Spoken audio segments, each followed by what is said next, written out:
বাংলাদেশী খুবই বিখ্যাত এবং খুবই জনপ্রিয় নায়িকা শাবনূরের জীবনের অজানা কাহিনী আজকে আমি আপনাদের সামনে তুলে ধরব। শাবনূরের পরিচয়: পুরো নাম কাজী শারমিন নাহিদ নূপুর, মঞ্চ নাম অথবা সিনেমার নাম শাবনূর, জন্ম 17 ডিসেম্বর 1979 সাল, জন্মস্থান অভয়নগর, যশোর, পেশা চলচ্চিত্র অভিনেত্রী, চলচ্চিত্রে অভিষেক চাঁদনি রাতে 1993 সালে, পরিচালক এহতেশাম, প্রথম চলচ্চিত্রে সহশিল্পী সাব্বির। শাবনূরের বিখ্যাত সিনেমাগুলো: চাঁদনি রাতে, সুজন সখী, স্বপ্নের ঠিকানা, দুই নয়নের আলো, সিঁড়ি ফরাত, কিছু আশা কিছু ভালোবাসা, পাগল মানুষ। পুরস্কার ও সাফল্য: শাবনূর 2005 সালে দুই নয়নের আলো চলচ্চিত্রে অভিনয়ের জন্য জাতীয় চলচ্চিত্র পুরস্কার লাভ করেন। এছাড়াও তিনি অসংখ্য পুরস্কার লাভ করেছেন। ইউটিউব থেকে দেখে থাকলে ইউটিউব চ্যানেলটাকে সাবস্ক্রাইব করে বেল বাটনটাকে অন করে দেবেন। অবশ্যই একটা লাইক দিতে ভুলবেন না। ধন্যবাদ। বাংলাদেশের খুবই জনপ্রিয় নায়িকা শাবনাজ, তার জীবনের অজানা কাহিনীগুলো আজকে আমি তুলে ধরার চেষ্টা করতেছি।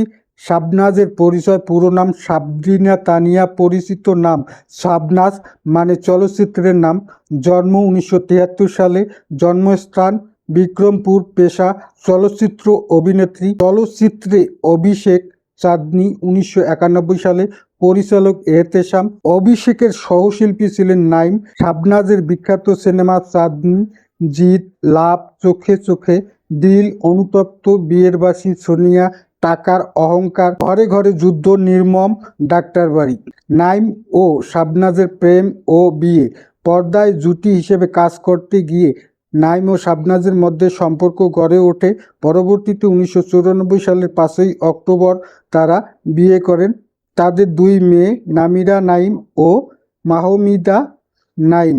পুরস্কার ও সাফল্য: শাবনাজ 1996 সালে নির্মম চলচ্চিত্রে অভিনয়ের জন্য জাতীয় চলচ্চিত্র পুরস্কারে শ্রেষ্ঠ অভিনেত্রী হন।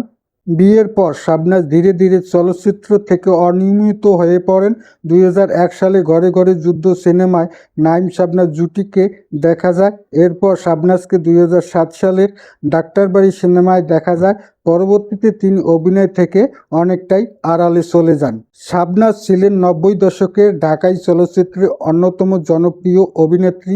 চাঁদনি দিয়ে অভিষেক নাইমের সঙ্গে জনপ্রিয় জুটি নির্মম সিনেমার জন্য জাতীয় চলচ্চিত্র পুরস্কার লাভ করেন। সংসার জীবনে মনোযোগ দেওয়া এই 4টি অধ্যায় তার ক্যারিয়ারের সবচেয়ে উল্লেখযোগ্য দিক। আশা করি বুঝতে পেরেছেন, অজানা কাহিনী জানতে পারলেন। ভিডিওতে অবশ্যই একটা লাইক দিবেন এবং ভিডিওটা শেয়ার করে আপনার বন্ধু বান্ধবকে দেখার সুযোগ দেবেন। ধন্যবাদ।